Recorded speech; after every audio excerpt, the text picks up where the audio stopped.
walking with it.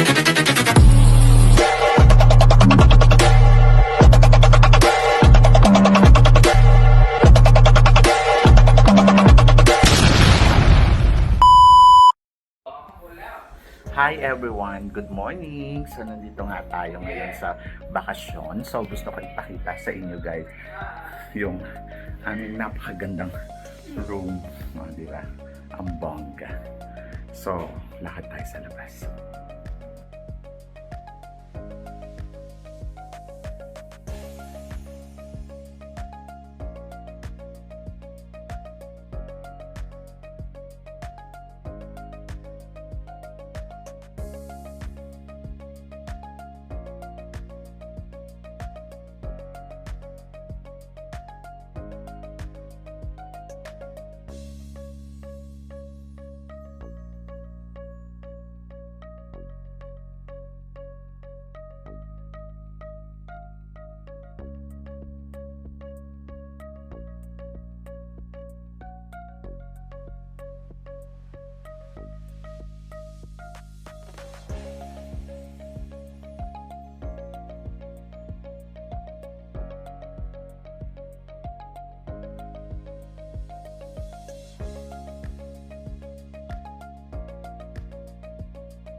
Hi guys! So nandito tayo ngayon sa isang resort na pinuntahan namin. My God, sobrang ganda. At grabe yung paligid niya guys. Sobrang winner. Umaambon, so kailangan natin magpayong. Ayan. Kita naman diba? So wala akong dalang tripod eh. Pero sige, chika tayo. Ayun. So medyo nakakahingal lang dito kasi para siyang up and down. Malayo yung nilalakad. Kaya medyo nakakapagod. So, dumating kami dito yesterday at babalik na kami ng Bangkok today. One night lang kami kasi pagbubukas na yung school sa bukas. Sa isang araw. So, parang one day rest pa. Ito na siguro yung yung pagtatapos ng aking summer. So, in fairness naman, na-enjoy ko yung summer ko, especially yung April kasi nga ang daming ganap, di ba? So, merong tawag dito, Songkran.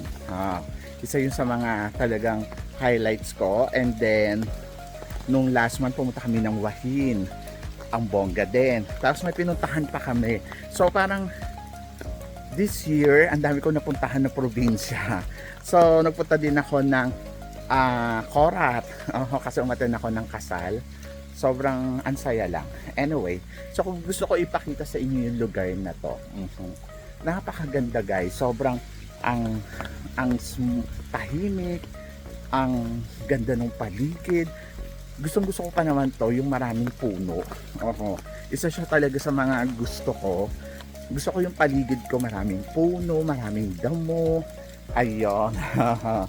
Kasi tawag dito, parang nagbibigay siya sa akin talaga ng relax. Ewan ko sa inyo ha, pero sa akin kasi isa talaga siya sa nagbibigay ng yung nare-relax talaga yung katawan ko kapag ganito yung paligid ko. Imagine niyo guys, tingnan niyo. Di ba? Napakaswerte. So, yung dumating kami dito kahapon, sabi ko nga, grabe ang ganda. May swimming pool din pero hindi kami nag-swimming kasi parang feeling namin yung tubig ay hindi ganun kabongga. Tapos pumunta kami doon sa may waterfalls. Ang naman yung tubig medyo tawag dito, siya, konti lang. Kaya medyo a little bit disappointed lang din kasi tag-init nga, diba? So tuyok. Saka ang hirap maglakad doon. Anyway, so yun. So tingnan yung swimming pool guys. Ayan, may swimming pool siya dito. Pero hindi namin siya na-enjoy kasi nga parang madumi. Tapos meron dun zip line. Kaya lang hindi rin namin siya nagamit kasi daw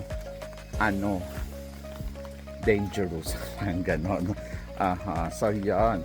And then, yung kapaligiran niya, tingnan nyo guys, sobrang tahimik. At talagang kung gusto mo talaga ng relax, Ay nako, eto yon sa Rayong. So nagugulat ako kasi yung Rayong, meron pala silang ganito kagandang lugar. Parang hindi mo na kailangan pumunta ng mga Chiang Mai para lang, alam mo yon, ma-experience yung ganitong bulubuntukin dahil dito pa lang ay meron na sila.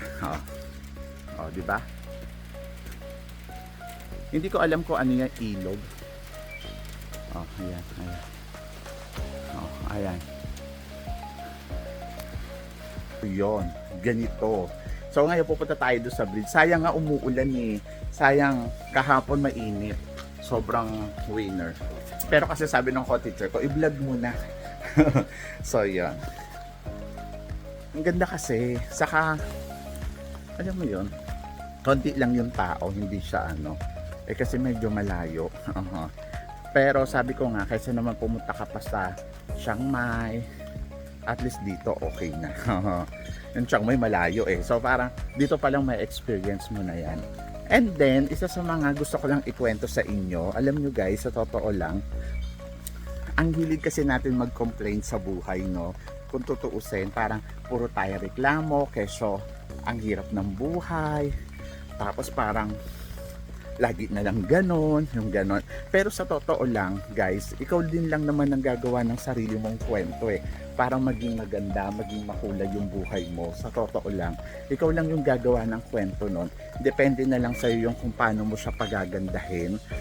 Kasi tulad ko, kung iisipin mo, ang mga kasama ko naman dito, puro Thai. Wala namang Pilipino, ako lang. Pero hindi yun naging sagabal para, ano, tawag dito, hindi siya naging sagabal para ma-break yung ano mo yun, yung parang maging malungkot ka, ma-homesick ka. Ikaw talaga yung gagawa ng istorya para maging maganda yung lahat kasi sa pakikisama sa taong mga nasa paligid natin, kapwa man natin siyang Pilipino, saka i-treasure nyo yung pakikipagkaibigan ninyo. Nasa sa inyo na kasi yan eh, kung paano kayo pipili ng kung sino yung gusto nyong makasama, kung sino yung ano, yung gusto nyong taong nasa paligid ninyo. Eh kung puro chismosa, syempre alam mo na. So ikaw na yung pumili kasi ikaw din naman ang gagawa. Ito yung isa sa mga favorite kong dito, yung bridge na to. Ayan. O di ba? Ito yung pinaka isa sa mga gustong gusto ko. Eh paano naman kasi, tingnan nyo naman guys. Dito pa lang winner na. Oh. Di ba? So, look. Ang ganda. Di ba? And then yung bundok. Ayun yung winner. Tingnan mo. Na-miss ko ang Pilipinas. Para lang ako nasa Laguna, sa Makiling. At tingnan mo, talagang nakakabigay siyang relax. Oh.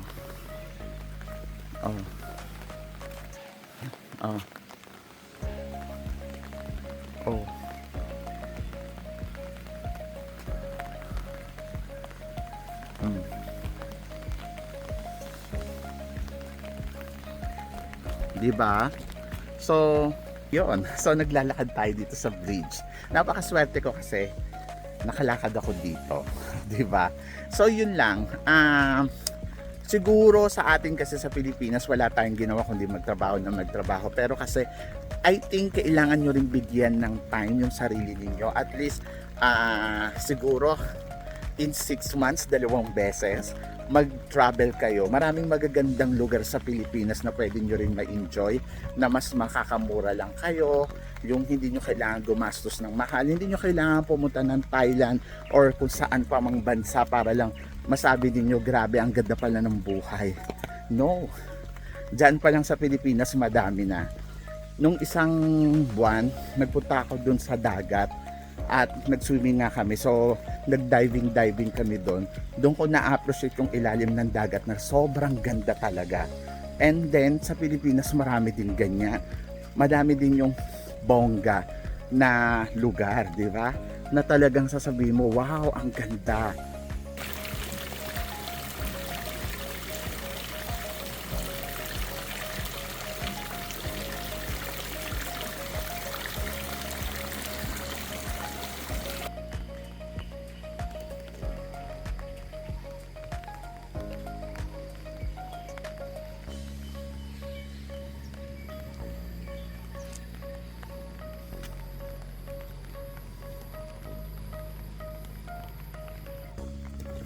So nakita nyo ba kung gaano kaganda yung views na yon, di ba? So yon. So tapos doon pa sa likod-likod, grabe ang winner. So yun, tulad nga ng sinabi ko guys sa inyo, wag niyong sayangin yung oras na meron tayo habang malakas pa, habang kaya mo pang mag-travel. Sabi ko nga, kung may time kayo, ang gawin ninyo ay kumuha kayo ng bag, magpa kayo ng mga damit ninyo. Kapag may free time kayo, laanan ninyo, nasimulan ninyo sa malapit sa area ninyo. And then, i-appreciate ninyo ang bawat nasa paligid natin, na kaya pa natin tong puntahan, kaya pa natin siyang namnamin, kaya pa nating makita, di ba? Kasi sa totoo lang guys, in the future, hindi natin alam, di ba? Syempre tatanda tayo, hindi na tayo makakalakad, hindi na tayo makaka-travel. So lahat ng mga pwede nyong gawin na para ma-appreciate ang ganda ng mundo, gawin ninyo. Para, alam mo yon, in the future siguro, masasabi mo, ay nagawa ko yan, ay napuntahan ko yan, di ba? So sa Pilipinas, ang daming magagandang lugar na talagang, alam mo yon, na kung iisipin mo, mas mayaman nga tayo sa mga ganitong klaseng lugar eh. Pero, wag natin baliwalain. Huwag tayo puro reklamo sa buhay. Magtrabaho tayo para magkaroon tayo ng income, and then para maranasan natin yung mga ganito. Hindi yung parang puro problema ang iniisip mo. Hindi yung puro negatibo, tapos parang ang feeling mo ay wala nang magandang nangyayari sa buhay mo. Guys, everyday na gumigising tayo, it's a blessing. We are lucky enough, di ba? Na parang wala tayong sakit. Yung iba nga bulag eh, hindi sila nakakakita. Hindi nila nakikita yung mga ganitong kagaganda sa paligid natin. Pero tayong napakaswerte natin dahil nakikita natin ang lahat, pangit man or maganda. And then, plus nakakalakad tayo, nakakatakbo tayo, lahat nagagawa natin. Kaya, i-appreciate mo guys ang lahat ng mga magaganda at pwede mong maranasan sa mundong to. Sabi ko nga ako kanina, sabi ko, ang swerte-swerte ko kasi nararanasan ko to. Take note, ng libre pa. So yan. Anyway, so ang bottom line lang dito ay wag natin sayangin yung magandang pagkakataon na binibigay sa atin ng Diyos everyday. Wag natin sayangin yung mga magagandang nakikita natin na pwede natin, alam mo yon, madala sa buhay natin, na alam mo yon, pag-iisipin mo siya, ay ang ganda, ako hindi ko alam kung kailan uli ako makakabalik sa lugar na to, pero napakaswerte ko na experience ko. At sana kayo din, instead na malungkot kayo, instead na isipin ninyo yung mga problema ninyo, so paminsan-minsan try ninyong mag-travel kasama yung pamilya ninyo, and then appreciate ang buhay ng mundo, di ba? Yung ganda ng mundo, yung ganda ng nasa paligid natin na ginawa ng Diyos para sa atin. So yon, kaya proud akong sabihin sa inyo guys, ang swerte ko, naranasan ko to.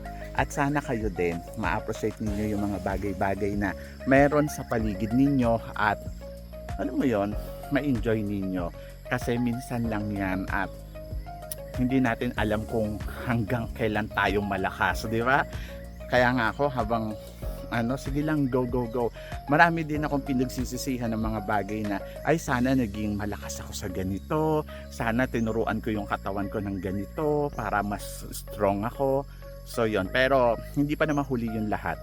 Pwede ko pa rin pagandahin, di ba? At kayo din, pwede nyo pa rin pagandahin, pasayahin, bigyan ng kulay ang buhay. Kasi ang buhay ay masaya, di ba? So yun lang po. Love. So sa mga hindi pa nakaka-follow at nakaka-subscribe, syempre, huwag nyo naman kalimutan mag-subscribe dito sa Samsam TV, and then of course, comment below kung anong masasabi ninyo sa magandang lugar na to, di ba? So yun. Salamat po, hanggang sa muli nating tsikahan.